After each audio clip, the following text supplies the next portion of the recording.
Hello, people. Everyone thought we knew how the game worked. You apply water, you make things wet, you trigger a reaction, and big numbers pop up. Simple, right? Well, Columbina just looked at the elemental rulebook and threw it in the trash. The leaks for the Third Harbinger, the Damselette, are finally out in full detail, and she introduces something called Lunar Reactions. If you thought Nilou changing how bloom worked was strong, you are not ready for this. We are looking at a unit that takes the three most common reactions, Electro-Charged, Bloom, and Crystallize, and mutates them into purple-colored nukes. Looking for the best way to recharge in Genshin Impact? Loot Bar is the smarter choice. It works exactly like the in-game top-up, but it's way more affordable. New users get 10% off with the link in the pinned comment, and users can receive an additional 5% discount coupon. Loot Bar also has special deals on crystal packs, including the 6480 bundle, and even an all-in-one package with everything you need. See this? The regular $100 pack only costs $80 on Loot Bar. The process is simple and secure. You don't need your password or login. Just enter your UID, pick your server, choose your pack, and your crystals are delivered in seconds. Players around the world trust Loot Bar because it's fast, safe, and affordable. So don't waste your money. Click the link in the description or pinned comment and start saving on your top-ups today. Loot Bar, safe, fast, and way more affordable. Now, for a quick reminder about the new giveaways. Both of the 6480 Genesis Crystals giveaways are active right now and will stay open until December 31st. I'll be announcing the winners on January 1st. As always, these are part of the monthly giveaways we do here on the channel, so if you haven't joined yet, make sure you do. All you need to do is be subscribed, watch all the videos, and comment your UID and region. 2 winners will be picked soon, so don't miss your chance. Let's be real for a second. Whenever a Harbinger drops, the game breaks. Childe defined international teams for years. Scaramouche let us fly. Arlecchino deleted health bars. But Columbina? She isn't just a damage dealer, she is a mechanic overhaul. So let's break down exactly what she does, why her kit reads like a fan fiction writer's dream, and why your Primogem stash is in serious danger. The core of her kit, the thing that makes her completely unique, is a passive ability called Moon Sign Benediction. This is the bread and butter. Normally, when you mix Hydro and Electro, you get Electro-Charged. It ticks for a little damage over time. It's fine. When Columbina is in your party, she converts Electro-Charged, Bloom, and Hydro-Crystallize into lunar versions of those reactions. This isn't just a name change. These lunar reactions gain a base damage increase based on Columbina's max HP. The script says for every 1,000 points of max HP she has, the reaction damage goes up by 0.2%, capping at 7%. That sounds small, but in Genshin math that is massive. It means you are going to want to stack HP on her until she has more health than a raid boss. Let's look at her normal attacks first, because even these are weird. They are called Moondew Cascade. Obviously, she's a catalyst user, dealing hydro damage. But her charged attack has a secret mechanic. If you have something called Verdant Dew, which you get from triggering her special Lunar Bloom reactions, her charged attack doesn't consume stamina. Instead, it consumes that dew and deals dendro damage. Read that again. She is a Hydro character that deals dendro damage with her charged attack. This means she can trigger her own cores. She is a self-sustaining bloom factory. That alone makes her incredibly valuable because it frees up a slot on your team.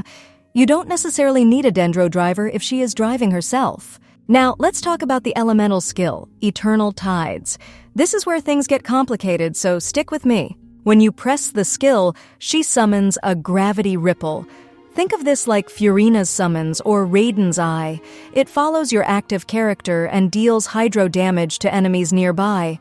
But it's not just for damage, it's a bucket. As your team triggers these special lunar reactions, Columbina starts collecting gravity.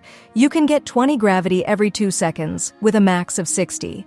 Once that bucket is full, the ripple explodes. This explosion acts differently depending on what reaction you use the most. If you played a taser team and triggered a lot of lunar Electro-Charged, the explosion deals massive AoE electro damage. If you played a Bloom team, it fires Moondew Sigils, which are basically homing missiles that deal dendro damage. And if you for some crazy reason played a Crystallize team, it deals AoE geo damage. This is wild because it means Columbina changes her element based on who she is playing with.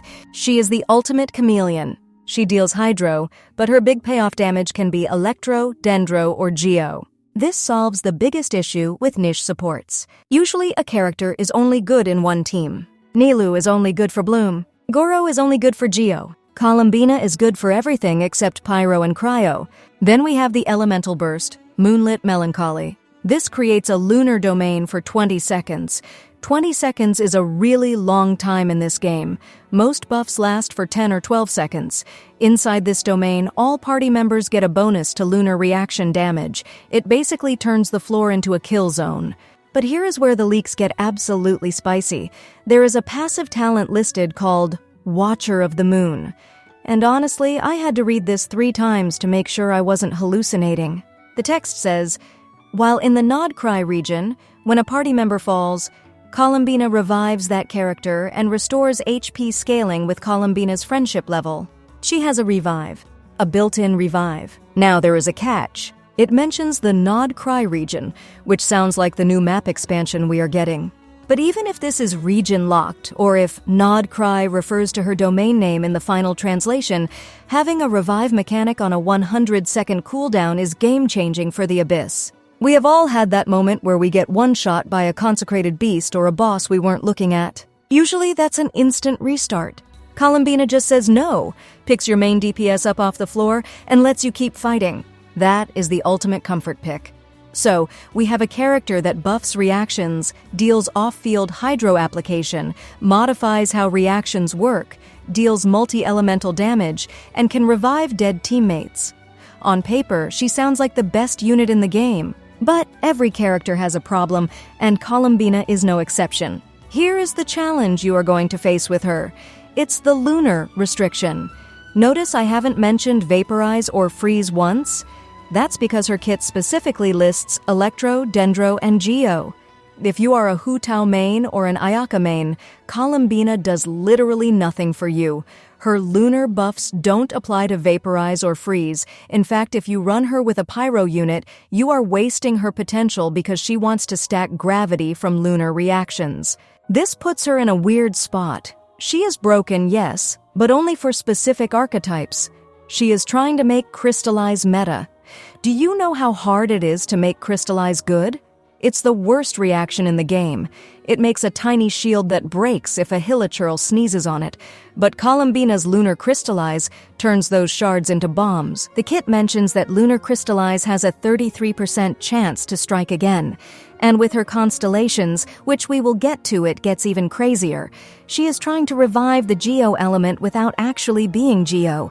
That is a heavy lift. Also, we need to talk about her weapon, Nocturne's Curtain Call. It gives 88.2% crit damage, and also the max HP increases by 10%.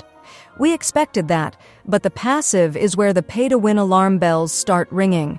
After triggering a lunar reaction, it restores energy and increases max HP by another 20% or so, plus it boosts the critical damage of lunar reactions by 60% at Refinement Rank 1.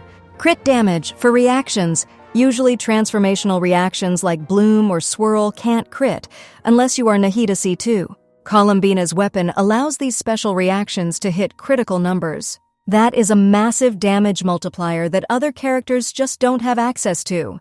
If you are free to play, balancing her stats might be a nightmare. You need HP, you need energy recharge because her burst costs 60, and now you apparently need crit stats too because her reactions can crit? It's going to be very hard to build her perfectly without her signature weapon. Let's dig into the Constellations because this is where the whale bait lives. C1 is called Blooming Plains Beneath Hidden Peaks. It basically gives you a free trigger of her big explosion mechanic immediately after using her skill. It also adds buffs. If you are doing Electro-Charged, it gives energy. If you are doing Bloom, it gives interruption resistance, which is huge because you blow yourself up with blooms. If you are doing Crystallize, it gives a Rain Sea shield. Finally, a shield. This fixes the issue of her being a Catalyst user who might get knocked around. C2 is the big damage spike. It increases her HP by 30%. Remember, everything she does scales off HP. This is a flat damage boost to her entire kit. Plus, it gives team buffs based on the reaction. attack percent for Electro teams, elemental mastery for Bloom teams, and defense for Geo teams. But C6, oh boy, C6, Light of the Moon through Darkened Skies, increases crit DMG of the corresponding elemental damage for all party members by 80%. 80%. That is nearly a whole artifact set worth of crit damage just given to your team for free because you pressed a button. If you are running a Raiden Shogun with a C6 Columbina, your Raiden is going to hit numbers that shouldn't be possible. If you are running Navia, her shotgun blasts are going to tear through the fabric of reality. So, how do we actually play her? What is the gameplay loop? It looks like this. You swap to Columbina, drop her skill to get the gravity ripple going. You swap to your sub-DPS, maybe Fischl, maybe Nahida, and start triggering reactions. The gravity bucket fills up. You swap back to Columbina or keep your driver on field, and the ripple explodes, dealing big damage. Then you pop her burst to set up the lunar domain and go to town with your main DPS. It's a quick swap playstyle. She doesn't need to be on the field constantly, but she controls the entire flow of the battle from the sidelines. She is the conductor of the orchestra. One interesting thing to note from the leaks is the mention of Kuvaki. The text says she is strangely attuned to certain small creatures touched by Kuvaki.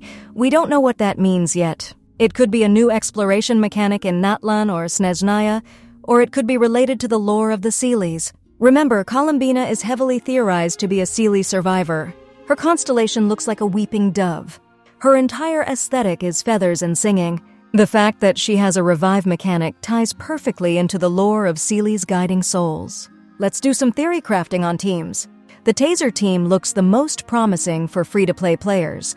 Columbina, Fischl, Beidou, and Sucrose or Kazuha. You get incredible damage reduction from Beidou, massive reaction damage from Columbina's Lunar Electro-Charged, and grouping from Anemo.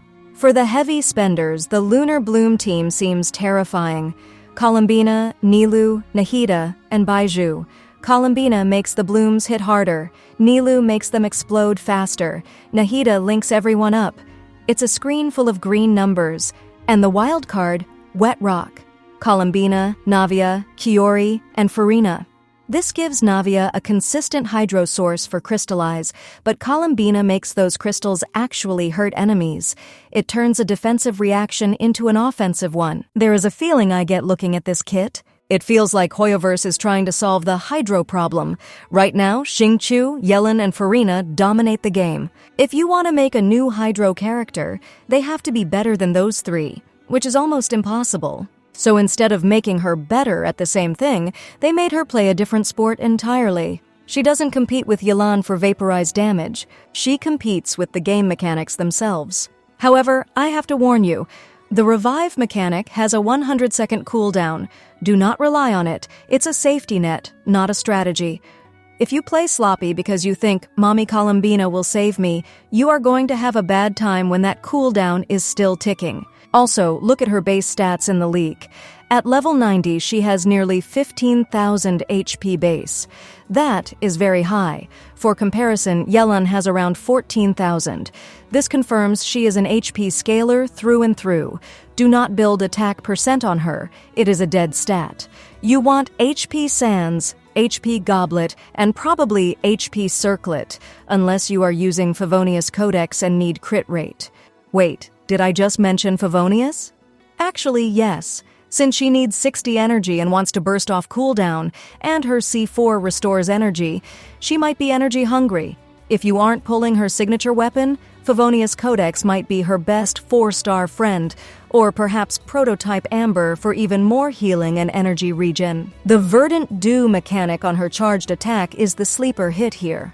Since it deals dendro damage, it means Columbina can break hydro shields. Usually, hydro characters are useless against hydro slimes or hydro abyss mages, but Columbina can just charge attack them with dendro and break the shield. That removes the one big weakness of running a mono hydro or double hydro team. Let's wrap this up. Columbina is shaping up to be the most complex, mechanic-heavy character we have seen since the release of Dendro. She forces you to rethink how you build teams. She takes trash reactions like Crystallize and makes them treasure. She brings a revive mechanic that we have never seen in the Abyss before. Is she broken? Yes, but in a specific way. She isn't Nouvelette who just power washes the game solo. She is a force multiplier. She makes your other characters broken. She makes your reactions broken. If you enjoy the mathematical side of Genshin, mixing elements, timing rotations, maximizing reaction damage, she is going to be the most fun unit you have ever played. If you just want to unga-bunga smash buttons with a claymore, she might feel too complicated. But personally, I'm all in. The animations alone, the singing, the feathers, the creepy cute vibe are top tier. And the fact that she makes purple lightning and green missiles fly everywhere is just the cherry on top. She is coming soon. The beta is moving fast. Stats change, so take the specific numbers like 80% crit damage with a grain of salt, they might nerf it. But the core mechanics, the lunar reactions, that is staying. And it is going to change everything. Start saving your Primo Gems and maybe start farming some HP artifacts. You're going to need them. Thanks for watching, and I'll see you in the next one.